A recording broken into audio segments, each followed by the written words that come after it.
not because I care less about the question, it's because I'm really bad at managing my own time, and I get super caught up in conversations, even with microphones. And when I can, I'm going to try and tie these things back to these three goals. Okay. How are we doing? Is it okay? Okay. So my story is kind of like, what did I do before Startup Institute? All right, so I'll tell that one first, just to give some context to the rest of my answers. I started a company when I was in college. That was fun. I had no idea what the fuck I was doing. I thought that I was the king shit. School put me on a bunch of admissions posters, and like, I literally was fundraising on behalf of the university for their entrepreneurship program. I went to Clark University, by the way. Go Clark. God, it's so sad. I want to be like, are there anybody from Clark out here? It's like, no, we're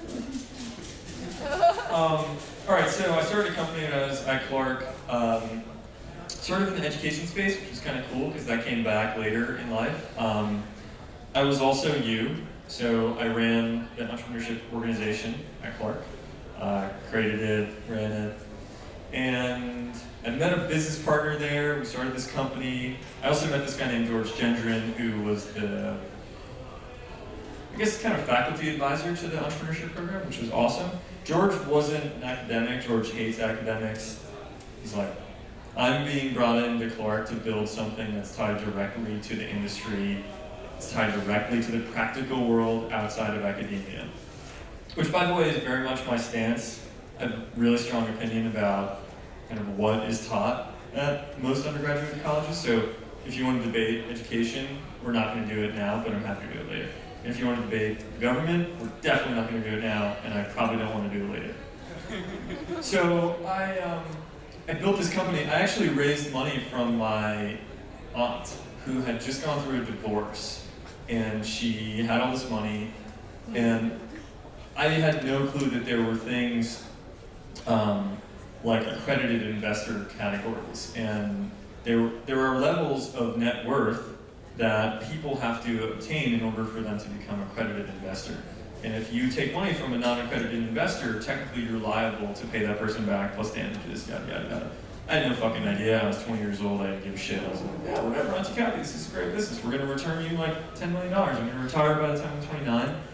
I'm 28 right now, so that plan is not working.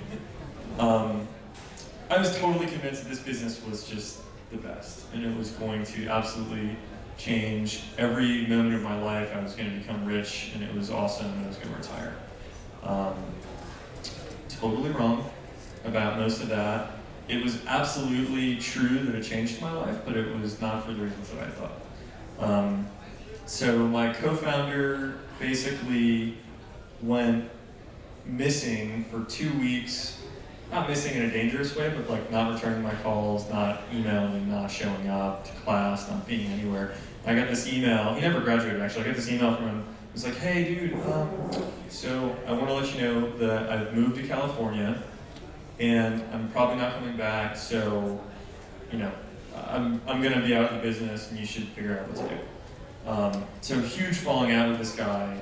And the worst part was, I sacrificed a lot when I was in college, and I still do, so I was dating this girl for 4 years, and basically, I remember I drove her back to Salt Lake City, Utah, where she's from, and then drove back, and flew back, and I realized when I got back, I was like, wow, I basically just broke up with this girl, but I was in denial, and I didn't really pay any attention to it, because I was like, oh, it's business. And then a couple weeks later, my co-founder just sent me this email, and now he's like out of my life. It's this really weird point in time where the two people in my life that I relied the most on had just like exited my life. They were gone. I was like, this is a really bad place for me to be in.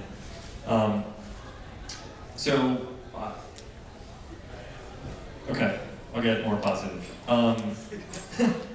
We sort of sold the accounts that we had developed. We actually managed bookstores for private schools.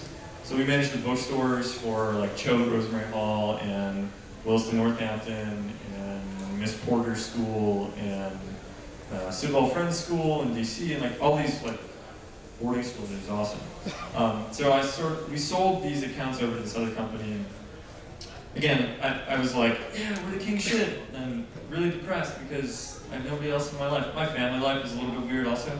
My mom didn't go to my wedding. That was fucked up. My dad is awesome. It doesn't really get me. We're sort of like, I don't know, we're cool. Like, we drink beer, watch the Red Sox and stuff, but that's about as deep as it goes.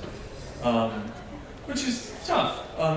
So it was strange, and then I like sold this stuff kind of, and then I decided that I was going to move into Boston, and I started working. Oh man, my first interview.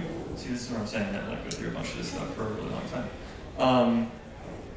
My first interview, the CEO of this company came from New York City. Their company was called BuyYourFriendADrink.com. Epic. We helped people buy drinks for their friends over the internet. It was awesome. This is before, this is in like 07, so the iPhone just came out. The App Store was really, really, really nascent. There were like almost no applications. Apple didn't have any of their processes figured out for how developers were going to submit apps, and all that stuff was going to live. So we built Facebook applications for brands to sell drinks, whatever. So the CEO comes up to Boston to interview me, and I showed up in khaki shorts, sandals, and a red polo shirt with a collar popped. I was like, yeah, what's up, dude? Sold my company, man. You want me to work for you? Like, whatever. What's your offer going to be? I just thought that was awesome. And he literally was like, where do you live?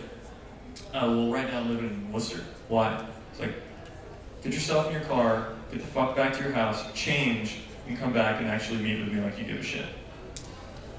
That was awesome. His name's Steve Cohn, phenomenal guy in New York, probably hiring people. And it was like this really weird, sobering moment for me also that like, hey, I sort of did something cool in college, but nobody really gave a shit about that. It's like, what are you gonna do for me now? It's weird. All right, so I got the job, I came back, we interviewed, whatever. I was hired as the first employee for this company. I think my starting salary was like $28,000 or $30,000 or something like that. And then basically we grew the business. I opened up 11 new markets across the US, and then we sold the company to Living Social in 2009. I worked for Living Social for 6 months. This is where I fast forward because it's not as interesting, I guess. I worked for Living Social for 6 months. We created the Daily Deal product that they do now. I don't know how well they do it now, but they do it. So this was an interesting pain point with a lot of guilt attached to it. Not for family, but our company was 14 people, and when they acquired us, they only hired 3 of us. So 11 people got laid off. So your example about, is your name Harrison? All right, your example about the social network is actually a good one. That shit happens. Like, life is not always peachy. So we had an exit. We sold the company. Yay. And 11 people lost their job. That's weird. So I worked for Living Social for 6 months. I quit after my required time to be there, and I took a job in finance in Greenwich, Connecticut, working for a private equity firm. That was insane. I learned a shit ton. It was the most awkward cultural place for me to be ever. I quit there and I moved to Paris, France. I cooked, drank wine, traveled for 3 months, and then helped start an accelerator in Paris called Le Camping. It's fun, it was awesome. I convinced this woman to teach me French twice a week, and I would teach her startup English twice a week, and then we wound up building this relationship, and they hired me as an entrepreneur in residence at this place. Really cool. Came back, again, had another really depressing moment where I wanted jobs that nobody would hire me for. I was like, oh, I'm really senior, I'm gonna get great jobs.